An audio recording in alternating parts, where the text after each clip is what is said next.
Okay guys, na-miss ko kayo. I'm back from vacation at pag-usapan na kagad natin ng mainit na usapan. Syempre, kasi meron kagad tayo, no? At actually, nabalitaan ko, dami kagad nagko-content nitong Casimero babalik kay Sean Gibbons or Sean Gibbons may offer kay Casimero na papalabanin kay Naoya Inoue. Pag-uusapan po natin yan. Pag-uusapan din natin itong reaction ko dito sa sinabi nito ni ni Jason Casimero sa bago niyang vlog. At medyo mainit na mainit talaga ang simula. At ay, nako, abangan nyo ha. Big fight daw ni Casimero malapit nang i-announce. Sino kaya yung big fight na yan? At ano ba yung personal opinion ko dito sa mga nangyayari ngayon? Dito kay Iba talaga si Casimero. Pag-usapan natin. Powercast Sports. If you're new here, don't forget to subscribe and hit the notification bell.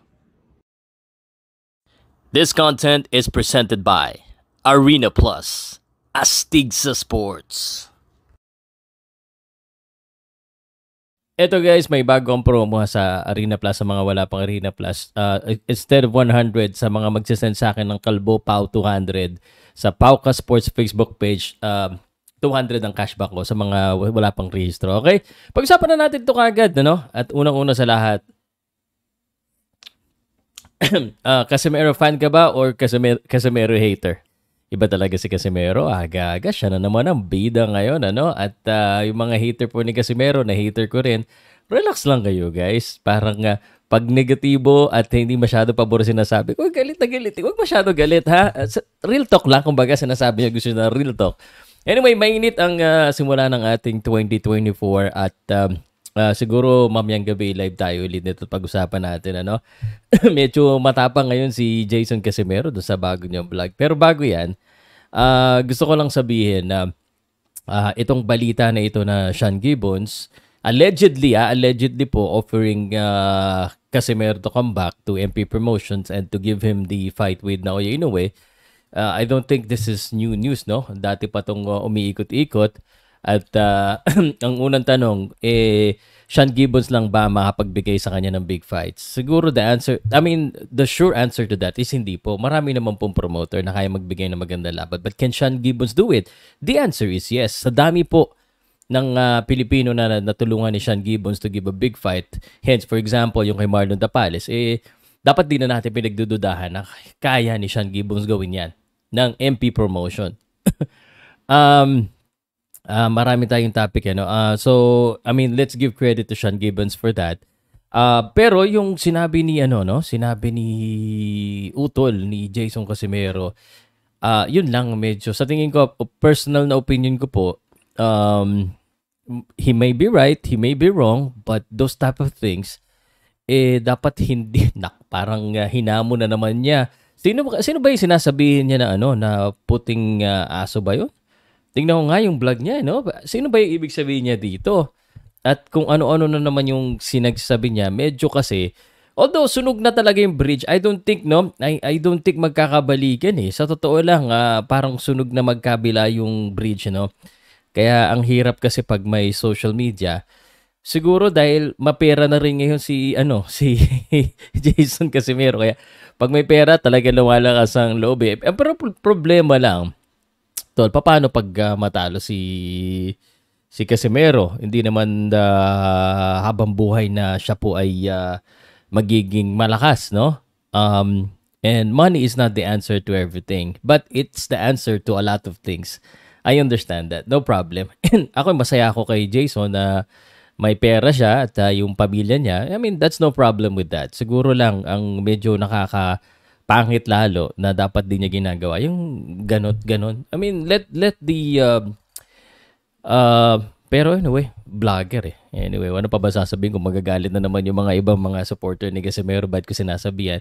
Hindi, sa akin lang naman is yung professionalism at ethics po na you've proven yourself right. If you think you've proven yourself right, kumita ka na malaking pera, let them.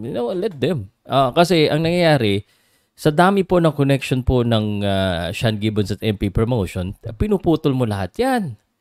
Not every time kasi po, maganda ang buhay.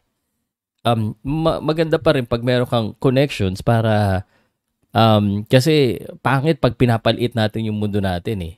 I mean, yun ang po yung katotohanan. Sa akin lang naman, syempre, I'm a little bit worried din, di ba? Syempre, uh, at although, people may say, tama naman daw yung sinasabi niya. I mean, given the fact, but it's not very, kumbaga, educated or professional sounding para ganun. Di ba? It's especially against a powerful person. Malamang powerful na rin sila sa tingin nila because they have money. And money can do a lot of things. Di ba? But the honest truth is, sa opinion ko po, parang malabo na po mangyari yan sa mga nasabi back and forth. I mean, may mga bagay kasi, lalo na mga lalaki tayo, di ba? May mga nasasabi tayo na parang yung pride natin, nandiyan dyan. At siguro, ako rin, sabihin ko na rin, malabo na rin pong matanggal si Jason Casimero dyan kasi may paninindigan na sila eh. Nakikita naman natin sa vlog kahit ano mangyari, siguro dagdagan na nga lang, no? May mga nagtatanong kasi kung may improve ba yung niya pag nawala si Jason. Hindi naman po pag nawala si Jason eh. Ang mag-improve po ang karera ni Casimero pag nagkaroon siya ng siguro madagdagan siya ng training at trainer na talaga magbibigay sa kanya ng bagong motivasyon para mas maging maganda yung disiplina niya sa pagte-training at para at least may hangin siya. Yon.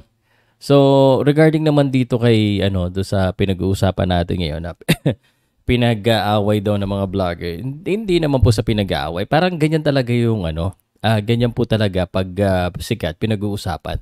Sinungaling po yung magsasabi dito na sinasabi kong laos na. Iba po yung nagsasabi, ibang vlogger. Hindi po ako.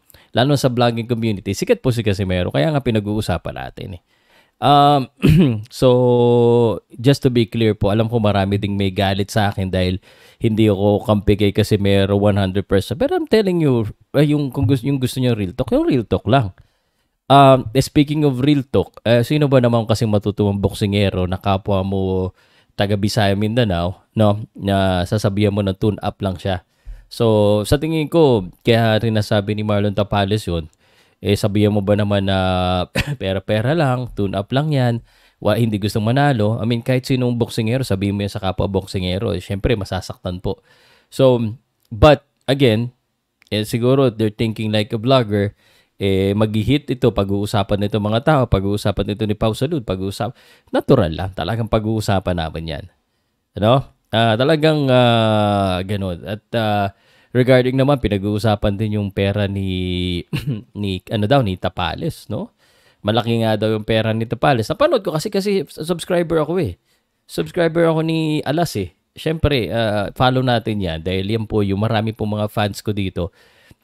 Gusto malaman yung both side, di ba? Agree kayo? Kung gusto niyo po malaman yung both side, yung positive, yung negative dito po. Kasi mapa-fan, mapa-follower, mapa-hater, nandito, no? Kaya nga tinatawag akong balingbingit.